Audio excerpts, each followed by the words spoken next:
Coming to you from deep inside the bowels of a great big empty. Get ready for another episode of The Home Defense Show with Skip Coryell. And that was Golden Glenn, the official announcer of the Home Defense Show, and I'm your host, Skip Coryell, author of 22 books, Marine Corps veteran, founder of the Second Amendment March, proud father of 7, grandfather to 19 and counting, and as a special bonus, I'm also madly in love with my own wife.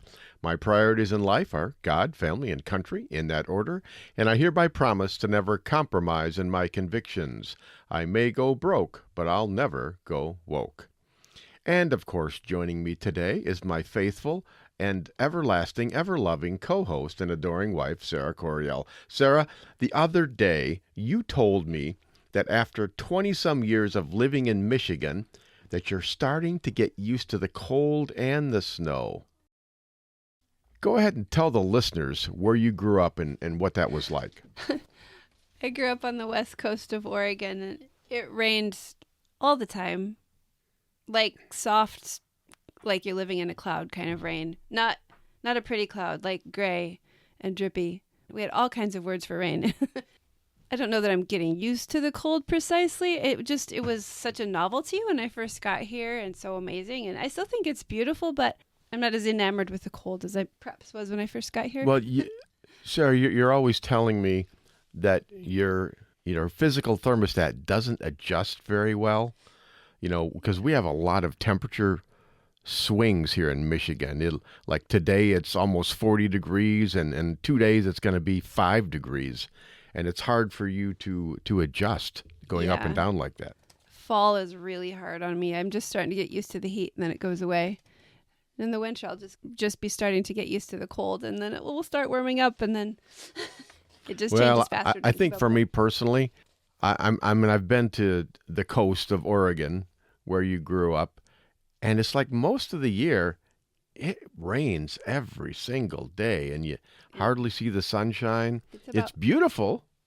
It's about 50 degrees year round. About 50 degrees, but wet, makes me feel not winter, year round, like all of it. A moss or a fungus or something. My mother had come from Kansas, and she said her first couple summers in Newport, she had to wear her winter coat all summer because she couldn't adapt to the cold summers that we had. All right. Well, Sara, why don't you go ahead and tell us what's on the show today? All right. Well, today we're talking to John Riley, the lead instructor at Gentle Response, all about how to de-escalate verbal confrontations. Then, in the shootingclasses.com self-defense report, we'll be speaking with firearms instructor Rod Yoder about convenience store robberies by teenagers.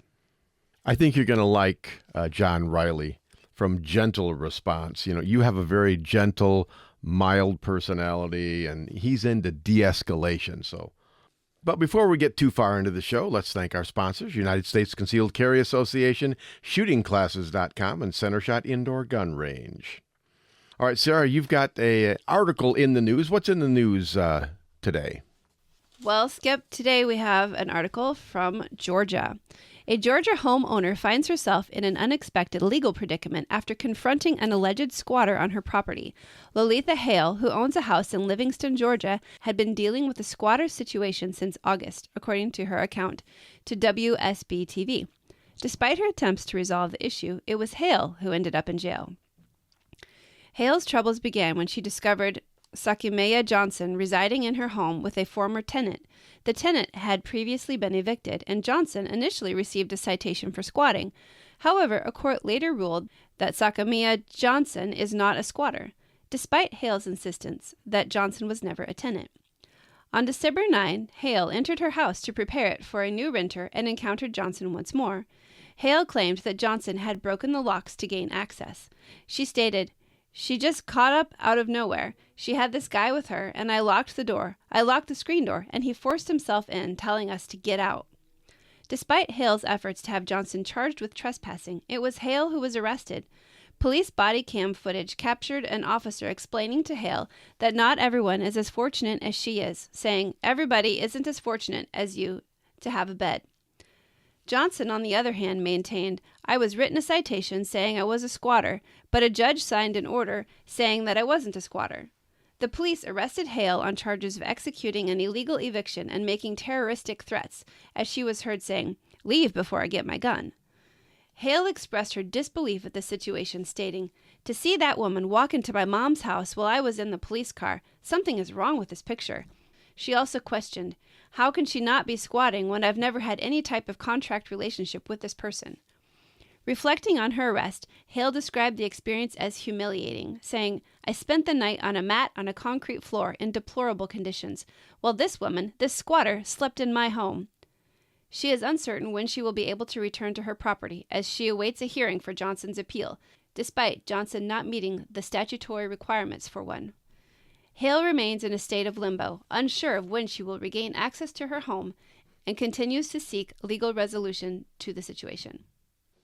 Can you imagine you and I coming home from vacation and finding strangers inside our house, and the locks changed on the doors, and then we call the police and they come and arrest us because the other people were quote unquote legal squatters? It's a nightmare. It's a nightmare. It just infuriates me that things are so backwards in this country. And this article, it reminds me of what happened to your mom and dad in Oregon. The same thing happened, didn't it? Not quite this extreme, but yeah, there were some squatters living on the other side of my neighbor's house, or our neighbor's house in Oregon. And they were dangerous. They would come and steal things out of their garages. And at the time, my mom was often alone for a week when my dad went up 3 hours away to take care of grandkids. So she'd be alone. She'd come home late at night and never knew if the house had been broken into, because there were these squatters just living, I don't know, in the forest, kind of on the other side of our neighbor's house. So it reminds me of that verse in the Bible that talks about when good is considered bad and bad is considered good. Everything is 180 degrees out of phase, and the legal homeowner is considered a criminal. Mm-hmm. It's just terrible. We need to get that fixed. Why would they take the part of the squatters instead of the people who legally participate in the community and taxes? It's happening in blue cities and blue states across the country. Georgia is not a blue state, but where that was at, it's run by Democrats, and so basically they're against the bourgeois evil landlords.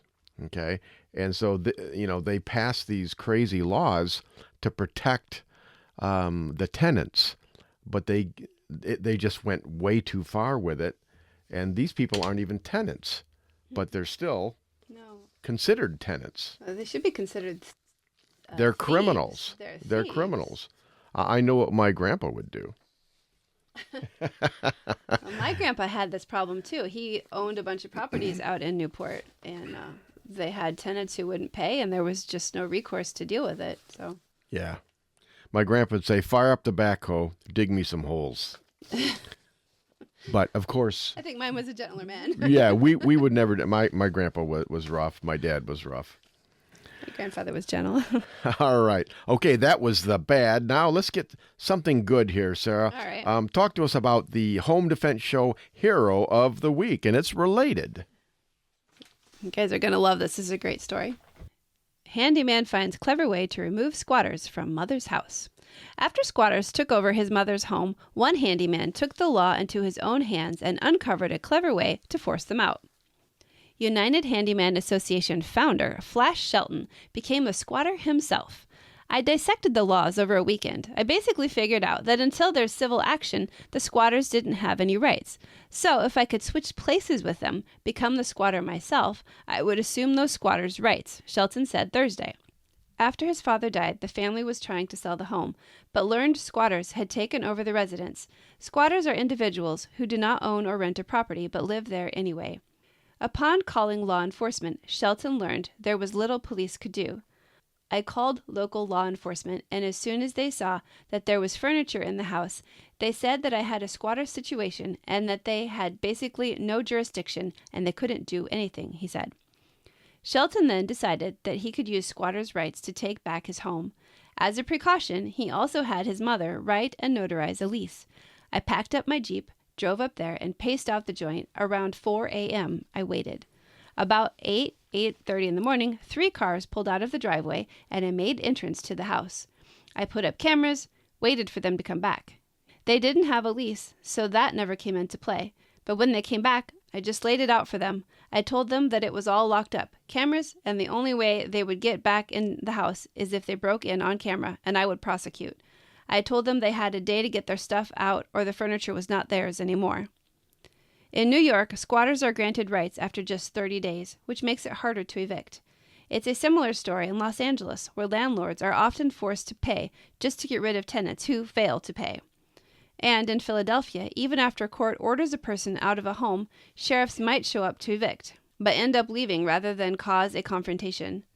The laws are written to protect the tenant, not the landlord, Rochelle told Fox News Digital in June. The local laws that protect tenants at the expense of landlords have fueled this phenomenon because we've basically said forever it's the landlord's fault, not the tenant's fault, if the tenant can't pay rent. He further warned landlords, the law is not on your side. Shelton experienced this firsthand. The law would prevent me from physically removing them, he said. However, being that I wasn't the homeowner, I had more rights. As a tenant, I would actually have more rights than them. He added that if the squatters were still at the home and did not leave, he would have relied on his lease and tried to make it miserable for them so they would exit on their own. Having solved his own squatters' problems, Shelton is now helping others in a similar circumstance and calling to make squatting illegal. I do Zoom consultations, I ask people to make a donation to the cause, and when I can physically go out and help them, then yes, it is. It is something I am doing to help people now, as many as I possibly can. More importantly to that is I am trying to change the laws. This is my number one focus. So in helping others right now, since I feel bad I can't help everyone, but if we can change the squatters' laws, I feel like that's the way I can help everyone.